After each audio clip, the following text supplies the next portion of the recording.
నమస్తే అండి.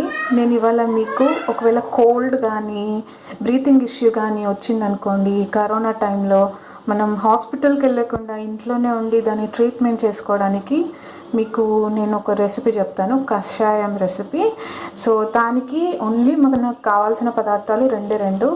ఒకటి వాటర్, ఒక గ్లాస్ ఆఫ్ వాటర్, దాన్ని ఒక బౌల్లో పోతాము. ఈ గ్లాస్ ఆఫ్ వాటర్ పోసిన తర్వాత ఒక పిరికెడు పుదీనా మంచిగా వాష్ చేసి దాంట్లో వేస్తాము. సో ఇదేంటంటే హై ఫ్లేమ్లో పెట్టేసి ఇది మనకి ఒక టీ కప్లో హాఫ్ వచ్చేంత వరకు బాగా మరిగించుకోవాలి. సో ఈ పుదీనా వల్ల ఏమవుతుందంటే మీకు కోల్డ్ ఉన్నా కానీ లేదా బ్రీతింగ్ ఇష్యూస్ ఉన్నా కానీ దీంతో క్లియర్ అయిపోతుంది అన్నమాట. మన థ్రోట్ అనేది క్లియర్ అయిపోతుంది. సో ఇదే కాకుండా నేను మీకు ఇంకా ధనియాల రసం, అది మిరియాల రసం అందరికీ తెలుసు, పాలల్లో మిరియాలు వేసి కోల్డ్ కానీ థ్రోట్ ఇన్ఫెక్షన్స్ ఉంటాయి, బాగా పనిచేస్తుంది. సో దానిలాగానే పుదీనా అన్నమాట. అండ్ దెన్ ఇంకా ఒకవేళ మీకు ఫీవర్ కానీ ఉందనుకోండి, ఆ ఫీవర్ని రెడ్యూస్ చేసుకోవడానికి ధనియాల రసం ఉంటుంది. నేను నా నెక్స్ట్ వీడియోలో మీకు ఆ ధనియాల రసం రెసిపీ షేర్ చేస్తాను. ఇప్పుడైతే ఈ రెసిపీ చూడండి. దీన్ని ఇప్పుడు బాగా మరిగించాలండి. ఇది చెప్పాను కదా, ఒక హాఫ్ టీ కప్ అంతా రావాలి బాగా మరిగి. సో అప్పటిదాకా మనం వెయిట్ చేద్దాం.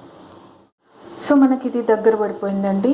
మన హాఫ్ టీ కప్ వరకు వచ్చేసింది క్వాంటిటీ అనేది, మంచిగా మరిగిపోయి కలర్ కూడా చేంజ్ అయినాయి వాటర్.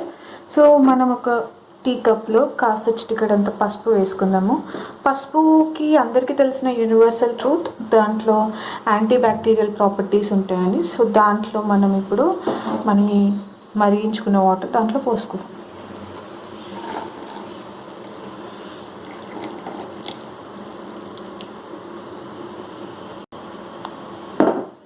సో ఇదండి మన పుదీనా కషాయం.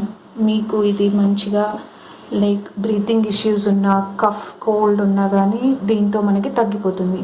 ఒకవేళ మీకు ఈ పుదీనా కషాయం ఇలా తీసుకోవడం చేదుగా ఉంటుంది, ఇబ్బందిగా ఉంటుంది, టేస్ట్ ఉండదు అని అనిపిస్తే మీరు తినే కర్రీస్లో మన పుదీనాని కాస్త యాడ్ చేసుకోండి.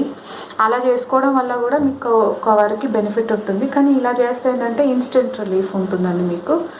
So this is our video and thanks for watching our video. మీకు నా వీడియో నచ్చితే లైక్ చేయండి, షేర్ చేయండి, అలానే నా ఛానల్ని సబ్స్క్రైబ్ చేసుకోండి. Thank you. Bye bye.